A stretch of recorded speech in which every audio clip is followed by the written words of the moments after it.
Hello, good morning, everyone. Wherever you might be watching us from here in Corwave TV, is another moment, of course, of excitement being here today as we bring to table, of course, so many intrigues and events bordering on the Nigerian social, economic, political events and interests across the length and breadth of this country in the most recent time.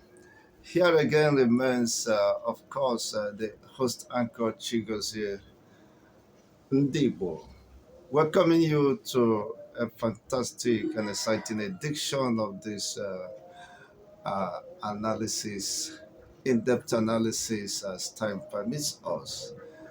If you are a returning subscriber, welcome once again to this great family. And if you're watching us for the first time, please don't forget to subscribe to this channel, turn on the notification button, and of course, like the video so that whenever we upload any video, it can get to you immediately.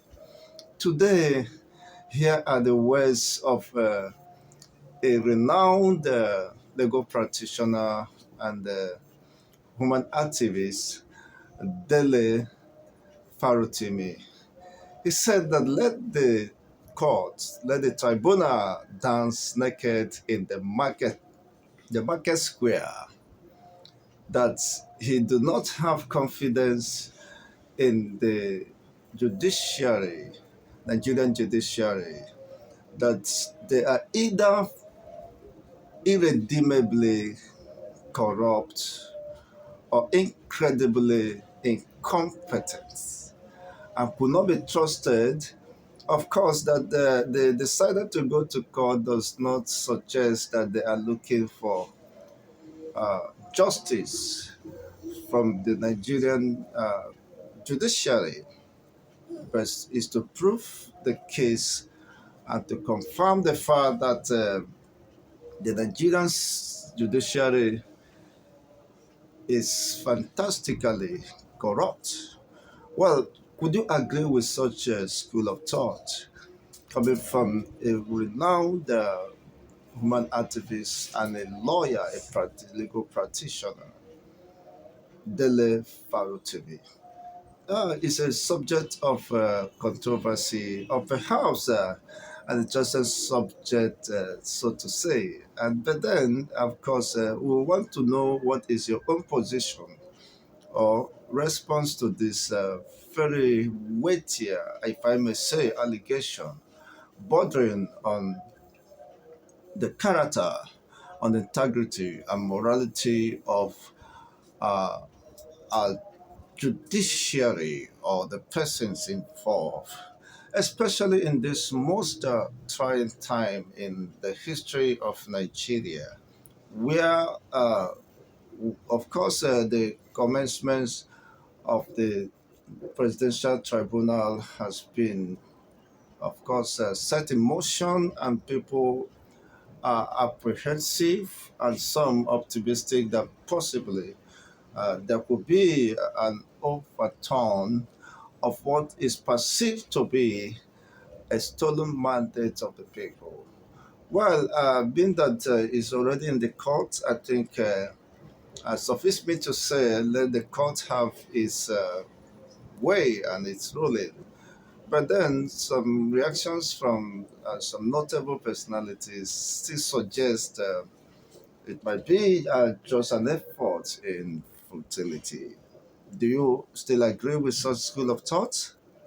If that is yes, let us know why or the reasons you might object to this position. Well, that is, of course, drawing a leaf from what happened from the hearing or appeal court or Supreme Court hearing of the case of the leader of the indigenous people of Biafra, where the case has been adjourned to further notice, possibly September 14. And this man has been in detention, what is supposed to be illegal incarceration, after the 13th of October 2022 verdict that was given in his favor. And uh, the DSS and the Nigerian government was ordered or instructed to release a man who has been acquitted and discharged by the same appellate courts of law. But yet, several months afterward, is still under incarceration, under detention, for reasons that could not be very clear or substantiated by the same government who should have been a custodian of the law or who fundamental human rights. But that being whatever be the case, it is also borders on the judicial system or justice system of the Nigerian state, which have informed several opinions that do not go down well with the system of criminal justice. And can a man or a common man who is not within the corridor of power get justice? What justice means when it borders or comes in the Nigerian judicial process or legal jurisprudence.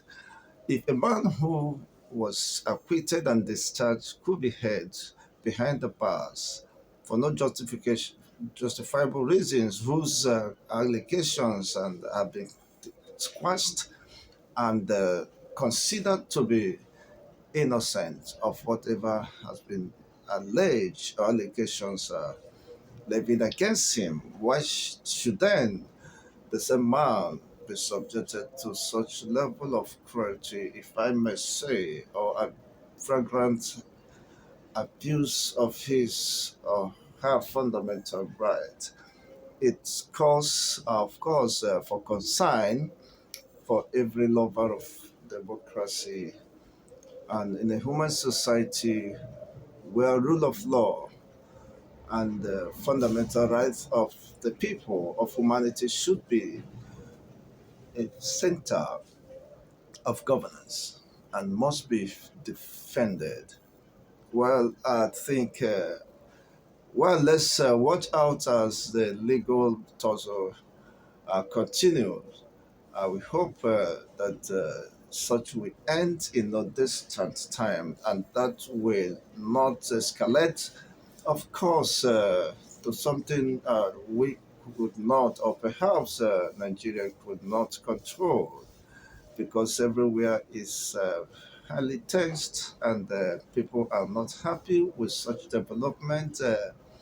Of course, and some considering the circumstances we're in now, the politics is already overheated and people are becoming impatience and intolerance of these obvious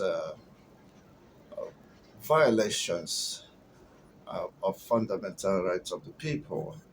And now that the uh, so, tribunal has adjourned to Wednesday next week, hopefully uh, all the fireworks that is needed to get their acts together for a very fruitful legal activities will be made available to expedite this case, possibly before the handover. Do you think that is possible at this time? Is it something that is realistic? Well, when there is a will and a decision, commitment to that, I think everything is possible to them that believe. And we hope and that the judiciary will understand the gravity of such interests and the importance of to the Nigerians or the population residents within this country, and those who perhaps may have felt aggrieved and have gone to court as the last resort for a common man to have justice. And justice is perceived, of course, to be a function of the integrity of the judge when it's brought to fore. And let's believe that the justice will be served and the most transparent process will be greeted and appreciated by all if it will be made public or transmitted publicly so that people will see for themselves the pros and cons surrounding this process and the determination of the outcome. And that might assuage, of course, the anger or frustrations of most of us.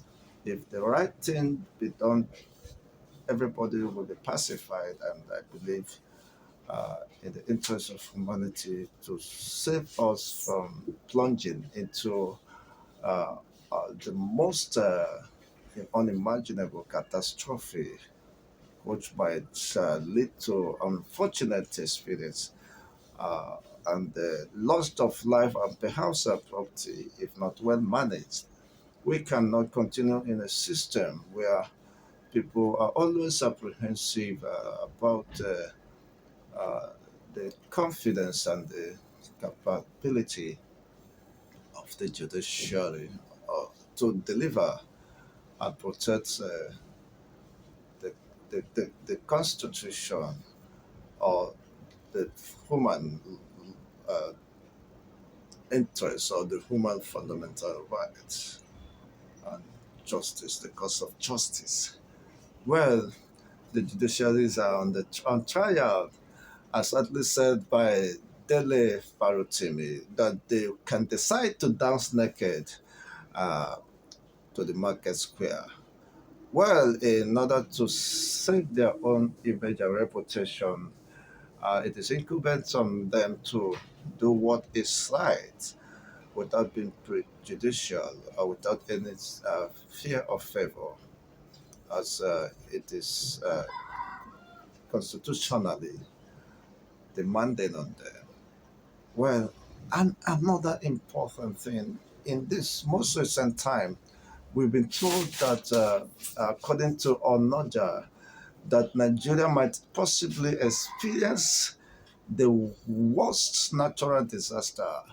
And the question is, how prepared is Nigeria to, of course, mitigate this adverse effect as it might have on the people, the life of the people, the economy, and the environment? How prepared is Nigeria?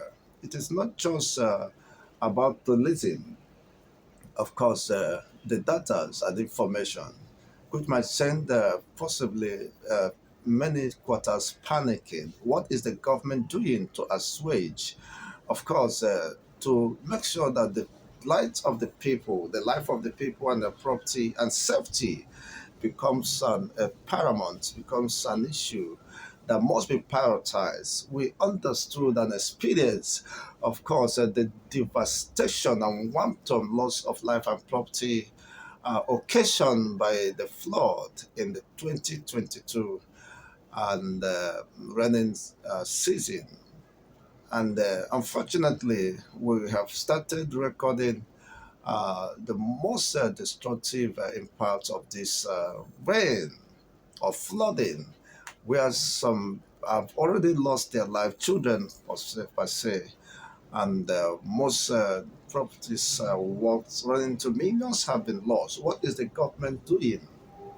In especially the NEMA, the National Emergency Management Agency, and that of the states. What are they doing?